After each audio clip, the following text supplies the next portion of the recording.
continuar las intervenciones de hoy con Patricia Fernández Lasauca. Ella trabaja en la Asociación Cultural Baluarte. Nos va a explicar un poco, al hilo de lo que hemos venido escuchando, a Mario da Costa en el terreno de la recreación histórica, como nos ha explicado, como muchas veces cuando se quiere recrear de verdad algo histórico, que no se llega a tomar mucho en cuenta, investigar el periodo, ver qué se llevaba, qué no se llevaba en ese periodo, para poder tener unas nociones de vestuario. Patricia nos va a comentar cómo a través del vestuario podemos conocer nuestro pasado y es un elemento muy interesante a la hora de si a día de mañana se quiere hacer una recreación histórica aquí en Illora,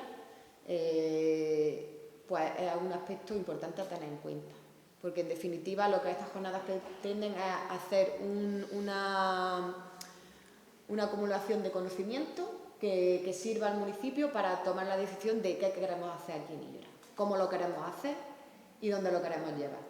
Entonces, una parte muy importante es el vestuario y por eso voy a dejar con Patricia para que nos comente un poco cómo sería el vestuario histórico, que creo que a lo mejor está más centrado en la Edad Media o es general. Es genérico. Es genérico, pues muy bien. Pues damos paso a Patricia. Muchas gracias. Yo lo primero que quiero hacer es dar las gracias primero a Rosa, como presidenta de la Asociación La Pileta, por haberme invitado a hacer esta intervención, porque bueno, ella sabe que desde Baluarte siempre nos ha gustado colaborar con La Pileta y sobre todo con el Ayuntamiento de Illora para poder fomentar y hacer que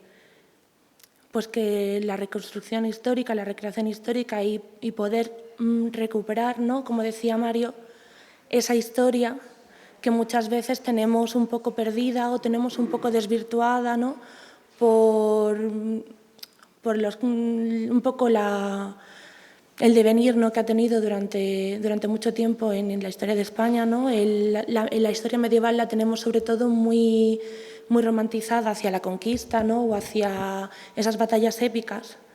Y desde hace bastante tiempo hay una corriente histórica que es lo que llaman Historia para la Paz, que lo que trata es de recuperar esa historia que no está tan centrada en los eventos bélicos, sino en toda la cultura, todos los conocimientos y todo el fondo que tiene nuestra tradición y nuestra historia. Entonces, desde ese punto de vista de Historia de la Paz y desde mi parte también de hablar un poco de lo que es esa parte más invisibilizada de la historia, como es también la participación femenina, os voy a hablar de la historia de la vestimenta. No voy a centrarme tanto en la ropa o en cómo es la ropa, sino en cómo nos podemos acercar desde principiantes de la recreación a cómo nos podemos llegar a vestir o cómo a través de la vestimenta nos podemos acercar a esa realidad histórica que tenían nuestros antepasados. Por eso he llamado a esta intervención Vestirse para conocer, recrear un periodo histórico a través de la vestimenta. Y lo vamos a hacer muy didáctico y me gustaría pues, que los que estáis aquí conmigo participéis y lo hagamos de manera dinámica y divertida, ¿vale? Entonces, esto es lo que vamos a ver, qué es recrear, qué diferencia hay entre disfrazarse, caracterizarse y vestirse. Vale, ahora que lo hemos entendido por dónde empiezo, os voy a dar unos cuantos ítems o trucos para poder encontrar la ropa y os voy a enseñar un ejemplo práctico de cómo es el proceso desde el estar desnudo a estar vestido, comparación de la ropa actual con la ropa de la Edad Media, en concreto del siglo XV, porque es muy gráfico para verlo. Entonces, pues vamos a ello. Entonces, la primera pregunta que nos podemos hacer a la hora de acercarnos a la recreación histórica o a recuperar un evento histórico es, ¿qué es recrear? Mario da Costa ya nos ha dado pues, su visión, ¿no?, de qué es la recreación histórica, ¿no? Pero me gustaría saber, cuando os han hablado de este término, ¿qué es lo primero que habéis pensado? Si alguno quiere intervenir. Cuando yo digo, vamos a recrear un periodo histórico, ¿qué os trae a la mente o en qué pensáis? Pues recrear un episodio bélico de guerra, normalmente. Hasta ahora es lo que seguimos haciendo. Tú lo has dicho muy bien. Sí, pues por ejemplo, mucha gente... Cultura de guerra, cultura de paz.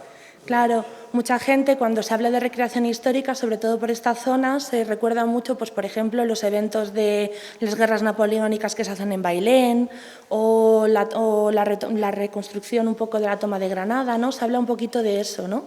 ¿Qué otras cosas se pueden hacer como recreación? Pues, por ejemplo, también se utiliza mucho las fiestas de moros y cristianos, que no es otra cosa, que ahora lo mencionaré porque me parece muy interesante este tema. No es una recreación de la época medieval, sino es una recreación y un mantenimiento y una construcción de una fiesta que empieza mucho más tarde, con todo su diálogo interno político e histórico concreto. No es ni correcto ni incorrecto, simplemente parte de otro punto. Y es muy interesante ver cómo puede recreación y fiesta tradicional aunarse y llegar a una cosa completamente diferente y mucho más enriquecedora, que me parece muy bonito y muy interesante, ¿no? Hay mucha gente que cuando yo le digo que hago recreación histórica, lo que le llega es que básicamente yo me disfrazo de medieval y hago un pasacalles o monto un mercado, ¿no? Y se queda un poco en eso. Pero para los recreadores históricos, ¿qué recrear? Es diversas cosas. Por ejemplo, puedes recrear vistiéndote de un personaje histórico, como tenemos a esta mujer, que va de una reina medieval con una mujer más de pueblo y una hija, que son de la asociación de Albacid. Y estos voy a poner fotos diferentes de diferentes recreaciones históricas y de diferentes periodos históricos. Está en pantalla completa. Entonces, a lo mejor veis las fotos un poco pequeñas, pero es que he querido poner muchos ejemplos diferentes para que veáis que no hay una manera única de hacer una recreación. Y todo lo que os voy a enseñar es recreación histórica. También podemos hacer recreación de oficios, como tenemos a este hombre, pues, que está trabajando en una fragua, pues en este caso del siglo X. Podemos recrear un hospital militar de la Guerra Civil Española. Podemos recrear a un escribano visigodo, mujeres íberas, siglo XIX, baile con crinolina, década de 1860, en este caso es una recreación en el Castillo de Belmonte, en el que se recrea la corte de Eugenia de Montijo, emperatriz de Francia, nacida en Granada, que durante un tiempo estuvieron exiliados en España y vivían allí. Se puede recrear siglo XVIII, se puede recrear un mercado visigodo o se puede recrear un mercado romano. ¿Qué más se puede recrear? Oficios tradicionales de un pueblo, se puede reconstruir con la gente del pueblo lo que es la vida cotidiana tradicional, en este caso están trillando trigo. Se puede recrear un tercio de Flandes y se puede trabajar las tácticas militares y cómo se movía la gente con una pica. Como os estoy diciendo, estamos sabiendo civil y militar, tradiciones y momentos concretos. Si veis, hay posibilidades infinitas a la hora de hablar de recreación. Se pueden recrear bailes tradicionales, ¿no?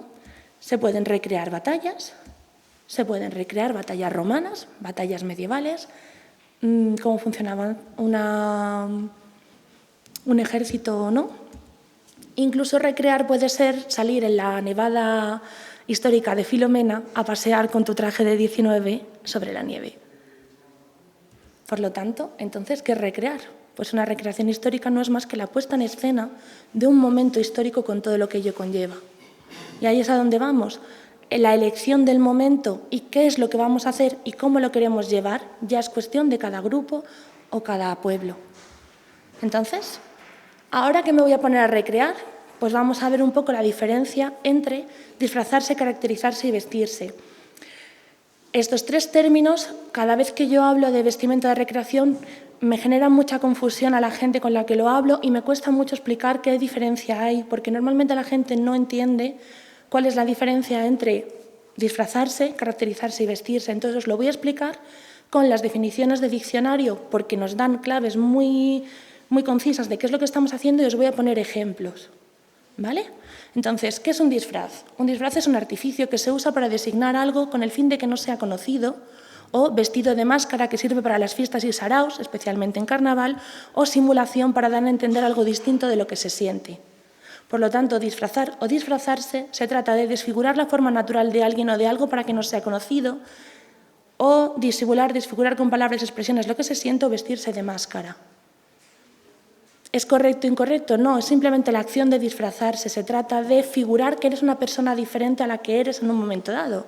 Por lo tanto, yo me puedo disfrazar de la reina de Inglaterra, haciendo una sátira, me puedo disfrazar de pirata, me puedo disfrazar de tabernera medieval, me puedo disfrazar de caballero medieval, me puedo disfrazar de reina y me puedo disfrazar de bruja. Ahí no estamos mirando la calidad de la ropa o los vestidos, sino la intencionalidad con la que nos la ponemos. Os he puesto estos ejemplos porque son claramente disfraces, lo cual no quiere decir que tú no puedas utilizar a priori un disfraz de más o menos calidad para la siguiente parte, ¿no? Que es la de caracterización. Voy a ir rápido con estos términos porque luego me quiero centrar más en la otra parte y pararme más, ¿vale? Entonces, cuando hablamos de caracterización, que es el siguiente paso, ¿qué es una caracterización? Es determinar las cualidades o rasgos característicos de una persona o cosa, o presentar o describir una cosa con sus rasgos característicos de manera que resulte inconfundible. ¿Esto qué quiere decir? ¿Cuándo se caracteriza uno? Uno se caracteriza cuando, como dice aquí, la caracterización es la transformación que realiza un actor o actriz para convertirse en el personaje que quiere representar a través del maquillaje, vestuario y movimiento corporal. Esto se utiliza tanto para las fiestas de moros y cristianos porque están representando una fiesta o están representando una obra. Se utiliza para el teatro, pero también se utiliza para otras cosas. Entonces, ¿cómo te puedes caracterizar? Me puedo caracterizar para representar una obra teatral o una ópera, como es este caso, para una obra de época, pero esto sobre todo es para lo que decimos, ¿no? Algo que tiene un guión o que tiene un personaje en concreto detrás y tú tienes que llevar ese personaje a la realidad, ¿no? Pues, por ejemplo, aquí tenemos una representación de Don Juan Tenorio y la Reina de la Noche de la Flauta Mágica. También cómo nos caracterizamos en las películas. El vestuario puede ser más o menos histórico, más o menos acertado, pero en este caso se trata de representar a un personaje concreto, con su diálogo, con su vida interna, ¿no? Gladiator. Pero también te puedes caracterizar para jugar partidas de rol en vivo, como se está haciendo ahora, que en la que tú creas tu personaje, creas su diálogo interno, sus circunstancias, ¿no? Y te vistes. Como estamos diciendo, igualmente este mismo tipo de ropa se podría utilizar para disfrazarse, simplemente para salir a la calle y pasear con él. Cuando hay una intencionalidad detrás, hablamos de caracterización. Y ahora os voy a hablar, habiendo sentado estas bases, qué es vestir y por qué es tan importante en recreación cuando hablamos de vestimenta o que nos vestimos. ¿Por qué? Porque vestir es cubrir o adornar el cuerpo con ropa, dar a alguien lo necesario para que se haga vestidos, hacer vestidos para otro o llevar un traje con color, forma o distintivo especial. En nuestra vida cotidiana y actual se sigue utilizando la palabra vestirse para vestirse de luto, de etiqueta, de uniforme, de paisano, pero también nos vestimos ¿de qué? Nos vestimos de gitana cuando vamos a la feria, nos vestimos de fallero para nuestras fiestas tradicionales. El traje de lagarterana, las mujeres de este pueblo se visten de lagarteranas, no se disfrazan ni se caracterizan, porque es un traje intrínseco en sí mismo y tiene una cultura y una serie de maneras de llevarlo que no se puede hacer de otra manera, ¿no? Pero también nos vestimos de novia. Una persona no se disfraza de novia ni se caracteriza de novia, se viste. ¿Eso qué quiere decir? Que en ese momento está imbuyendo su persona de todas esas características intrínsecas al vestido, que va a realizar una acción concreta, que es casarse. Y con estos otros trajes pasa igual. Cuando tú te vistes te pones un traje de gitana o te vistes a la cordobesa o te pones un traje de fallera, lo haces porque va intrínseco y tiene una acción detrás. Sigues siendo tú mismo, pero vas a realizar una acción que conlleva esa ropa. ¿Me estáis siguiendo? ¿Veis por dónde voy? Vale, es que a veces es difícil, ¿no? Entonces, es para sentar las bases. Entonces, igual que nos vestimos de gitana, nos vestimos de novia, o nos vestimos de gala, o nos vestimos de luto.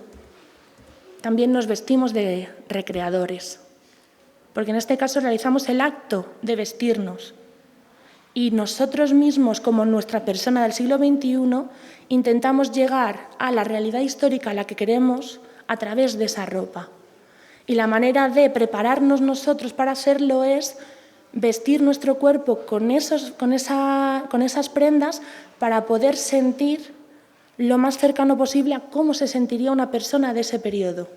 Por eso es tan importante que la vestimenta sea la que es, porque nos permite acercarnos a esa realidad histórica que está tan lejana y que a veces nos resulta tan ajena.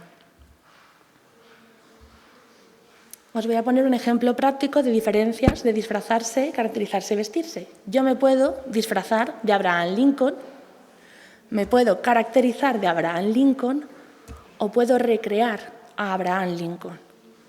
No sé si esto os sirve un poco para explicar los 3 pasos y ver cuál es la transición y la diferencia. No hay nada bueno ni malo, ni nada está bien ni nada está mal, sino simplemente es la diferenciación de la intencionalidad en la que yo me pongo la ropa. Vale, y ahora que lo hemos entendido, ¿por dónde empiezo? Porque esto es un mundo un poco oscuro. Yo llevo mucho tiempo recreando, llevo 10 años haciéndolo y no puedo decir siquiera que me pueda considerar 100% experta en una época.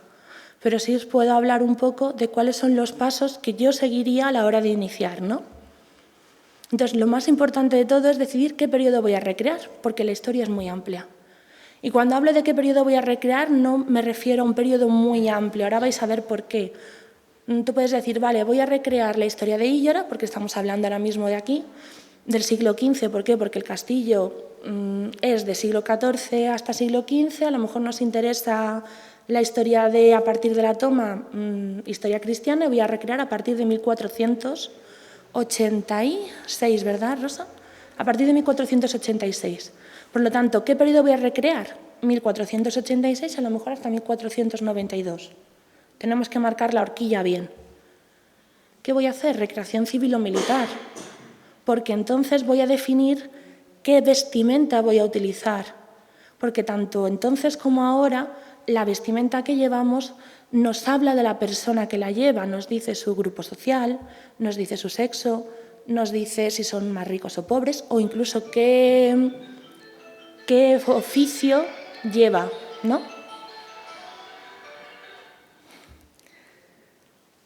¿En qué fecha va a ser la recreación? Esto es muy importante, porque no es lo mismo recrear el 13 de agosto que recrear el 12 de enero. La ropa cambia, igual que nosotros cambiamos la ropa de invierno a verano, en la época también hay que tener en cuenta eso a la hora de vestirse y preparar la ropa. Sé que esto parece muy obvio, pero de repente tienes que ponerte a pensar, dices, vamos a ver cómo me voy a vestir, ¿no? Siguiente cosa importante, ¿voy a ser una persona anónima o voy a recrear un personaje conocido? Porque esto es lo maravilloso de la recreación, no hace falta ser un personaje conocido para poder llevar un buen personaje. En toda la historia, el 90% de la población es anónima. No tenemos los nombres y apellidos de la panadera o del labriego, o no tenemos los nombres del soldado número 5. Tenemos los nombres de los grandes personajes, ¿no? Tenemos los nombres de los reyes, de los nobles, a lo mejor del alcalde, pero la gran masa anónima de la que nosotros actualmente también formamos parte existía y su realidad también es importante a la hora de recrear. Entonces hay que tener en cuenta qué personaje quiero llevar y, digamos, sacar a esa persona anónima de la masa y decir voy a darle nombre, apellidos, un oficio, un estamento social y una edad. Y vamos a trabajar desde ahí. La siguiente pregunta que me hace mucha gente es ¿necesito estudiar para recrear? Porque esto parece todo muy complicado. No tanto, yo diría que no tanto estudiar, pero sí que hace falta saber un poco a lo que vamos, ¿no? Y no te hace falta tanto tener una carrera de historia, tener unos amplios o vastos conocimientos de historia general, sino a lo mejor te acabas especializando en lo que llamamos microhistoria, ¿no? La microhistoria es la historia pequeñita, la anecdotaria, la concreta de tu pueblo. A lo mejor no tienes por qué saber todo lo que pasaba en ese momento en España o incluso en Granada, pero sí puedes aprender y empezar a valorar los pequeños ítems que han ocurrido en la zona para la que tú vas a recrear y cómo tu personaje podría estar involucrado en ello. Y a partir de ahí va rascando. Y cada uno va aprendiendo y va incorporando conocimientos para sí mismo y para su grupo de recreación a su ritmo y en base a sus intereses particulares. Por lo tanto, se crea un diálogo muy plural y muy rico de pequeñas experiencias que en conjunto hacen la experiencia de la recreación, tanto para el pueblo como para la asociación que lo lleve, muy, muy interesante, y la gente que viene a verlo, ¿no? Y luego, ¿dónde voy a recrear? Porque no es lo mismo saber qué periodo voy a hacer, qué tipo de recreación y qué fecha, si no sé dónde, ¿no? Estamos hablando de eso, de buscar el sitio y trabajar con lo que tenemos en la zona, ¿no? Y la siguiente pregunta es, vale, una vez que lo tengo todo decidido, ¿qué necesito para hacer esto? ¿Y dónde lo consigo? Que es la parte más importante, ¿no? Digamos, la barrera con la que se encuentran muchos grupos que quieren reconstruir su historia es, vale, ya tengo el sitio, sé qué quiero hacer, sé la fecha, sé dónde vamos a recrear, ya tengo todos los datos, ¿y ahora cómo lo hago? Esto es difícil, ¿no? Porque no hay información, pero no está accesible para todo el mundo o no todo el mundo sabe encontrarla. Entonces vamos a eso. Pues os voy a dar unos ítems y trucos para vestirse y encontrar ropa adecuada. Y esto facilita muchísimo la tarea de quien quiera recuperar una fiesta histórica. ¿Por qué os he puesto al David de Miguel Ángel? Porque cuando hablamos de vestimenta, tenemos que tener en cuenta que, como ya hemos dicho, la vestimenta es algo que tú te pones para cubrir el cuerpo. Entonces, una persona desnuda del siglo XV con una persona desnuda del siglo XX no va a tener unas grandes diferencias. Digamos que partimos del mismo punto, ¿no? Son las prendas, las capas de ropa que nos ponemos lo que nos va a dar esa identidad o lo que nos va a facilitar acercarnos a ese personaje, ¿no? Entonces, hasta hace muy poco se ha hablado, en los pueblos y la gente tenía muy claro lo que era estar vestido y lo que era estar desnudo. Ahora en el siglo XXI se nos está desdibujando un poco esa visión, ¿no?, de cuántas prendas de ropa, cuántas capas de ropa son las adecuadas para salir a la calle. Por eso quiero hacer esta comparativa. Entonces, esto es lo que normalmente se suele llamar un desnudo integral. No llevas absolutamente nada, tal como te trajo tu madre al mundo, estás. Ahora, cuando hablamos de estar desnudo, también consideramos que esto es estar desnudo, ¿verdad? Pues para el siglo XV era muy similar. Eso era estar desnudo. ¿Para nosotros esto es estar desnudo o ya llevamos algo más de ropa? Este es un hombre que lleva calzoncillos, camiseta interior y calcetines. Ya no consideramos estar desnudo, ya parece que ya llevamos más ropa, ¿no? O incluso una persona que esté trabajando, que lleve unos vaqueros, una camiseta interior, ya no se considera desnudo, se considera vestido. Vale, en el siglo XV esto sería el equivalente a esa misma capa de ropa, ¿no? Que sería llevar lo que es la braga, que es lo que hemos visto antes, la camisa, las calzas y un jubón. Si nosotros viéramos a un recreador por la calle con esto, si no lo sabemos, parecería que está bastante vestido, pero para la época está desnudo, tal y como estamos en las imágenes de al lado. Es el equivalente a las capas de ropa. Entonces, ¿por qué digo esto? Porque cuando nos vamos a acercar a recrear a un personaje, pues si eres un trabajador, podrías ir vestido así, cargando un saco de harina o llevando las cabras, pues igual que está el obrero en la obra, con la camisa quitada, con la camisa interior y los pantalones. ¿Es correcto para presentarse ante la corte? No. ¿Es correcto para salir de tu casa realmente? No. De hecho, está muy feo. Vas desnudo. La siguiente parte que se suele decir es ir a cuerpo. Yo no, porque yo soy más joven, pero mi pareja, que me saca algunos años, me decía que su abuela siempre le decía: hijo, vas a salir en camisa a la calle, vas a cuerpo, ponte un chalequito. ¿Por qué? Porque se consideraba que ibas poco vestido. Y actualmente muchas abuelas te dicen lo de ponte la rebequita que refresca, viene de aquí, ¿no? De no salir de tu casa mal vestido o poco vestido o un poco desnudo, ¿no? Entonces, cuando hablamos de a cuerpo, actualmente tú puedes salir a la calle así y se supone que se ve que vas vestido, con el jersey al hombro vas vestido, incluso con un chaleco vas vestido. el equivalente del siglo XV sería llevar, aparte de tu braga, tu camisa, tus calzas y tu jubón, llevar una ropa corta o una ropeta o lo que sería la prenda de vestir a cuerpo. Esto es lo mínimo que habría que llevar siendo hombre para poder salir a la calle. Y aún así vas un poquito como si salieras en camisa. Está un poco feo, ¿no? O sea, puedes salir así, pero no sería lo suyo. Entonces, ¿cómo salían a la calle la gente medieval? Pues la gente medieval salía a la calle con su traje completo. Ese sería el traje completo. Esto es lo que llaman un traje de encima, que es el equivalente a nuestra chaqueta o nuestra sudadera. Esto ya sería ir vestido de verdad. Sobre esta prenda de ropa se admite a veces otra más como una capa o tal, que sería como si un hombre saliera con su traje de chaqueta, chaleco y una gabardina encima. Como veis, a nivel de vestuario o de vestimenta, traducir nuestros códigos de vestimenta actuales a los antiguos es importante y facilita mucho la hora de la comprensión de la época. A mí que me dice que una persona saliera vestida así como tenemos a este hombre del siglo XV, con un ropón tan grande que lleva debajo otras 3 capas de ropa. Para empezar, me dice que hacía frío. Luego nos vamos a los estudios y vemos que en la Edad Media había una temperatura media de menos 10 grados de la actual, porque estábamos en una pequeña glaciación. Por lo tanto, la ropa, como primer elemento de recreación, nos habla de la época que vamos a recrear y nos acerca a su realidad social. Esto es lo que yo quiero que vayáis viendo, ¿no? ¿Qué más nos cuenta esta ropa? Pues que posiblemente este hombre sea noble, porque nadie puede trabajar con un traje de talar hasta los pies.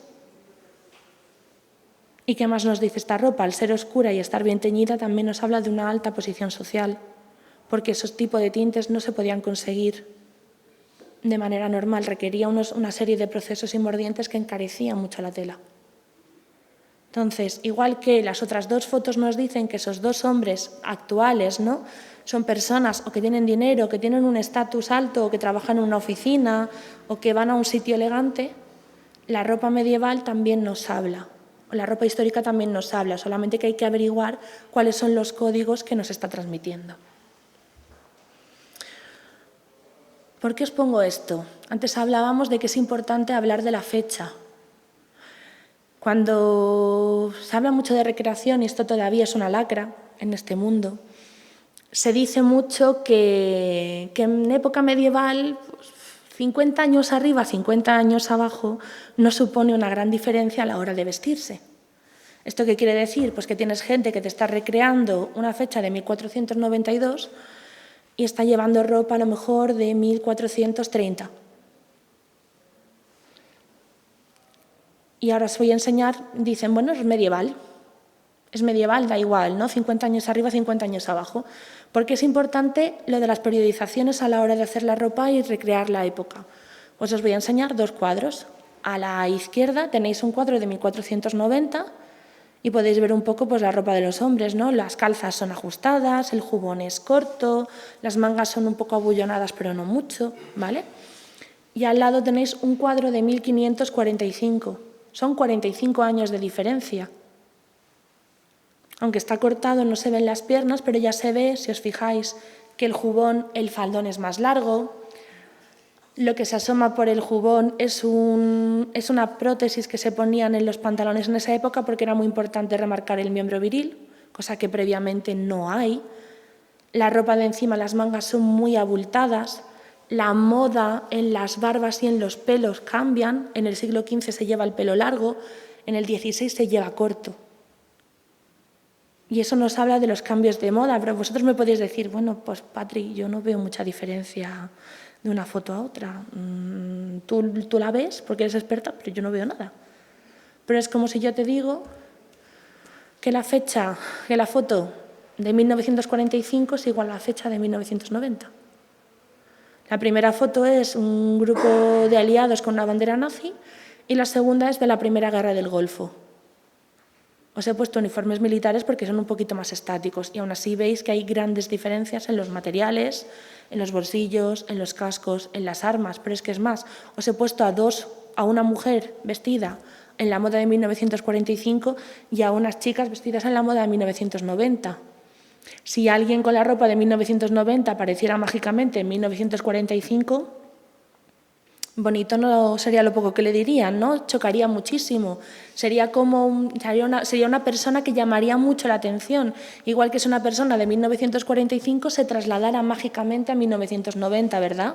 Si viéramos a una mujer vestida con un traje del 45 por la calle ahora mismo, nos chocaría muchísimo, pensaríamos que estamos viendo pues, o una obra o una performance o una persona que está vistiendo un poco pues, vintage, ¿no?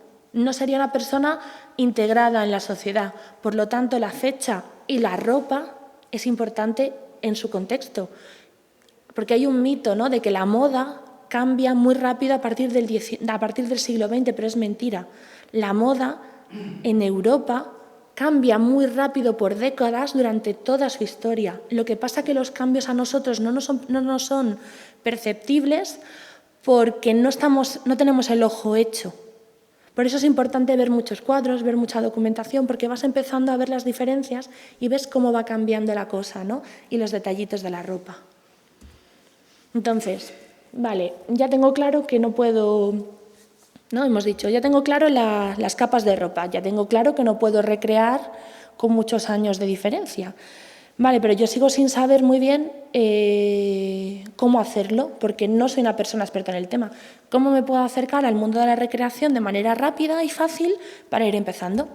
Pues puedes seguir a grupos de recreación en redes sociales. Aquí os he puesto los logos de algunas asociaciones. Variada época, pues tenéis al Clan del Cuervo, que hacen recreación tanto de vikingo como de visigodo. Tenéis a Batelonos, que hacen multiépoca, tienen desde siglo XV, hacen Segunda Guerra Mundial, western, siglo XIX. La Legio IV Macedónica están especializados en romano. Tenéis a Clio, que es el símbolo de aquí abajo que parece un ojo, que hacen sobre todo recreación civil de época antigua. Y bueno, estamos nosotros, Baluarte, que también tenemos un poco de mezclum, ¿no?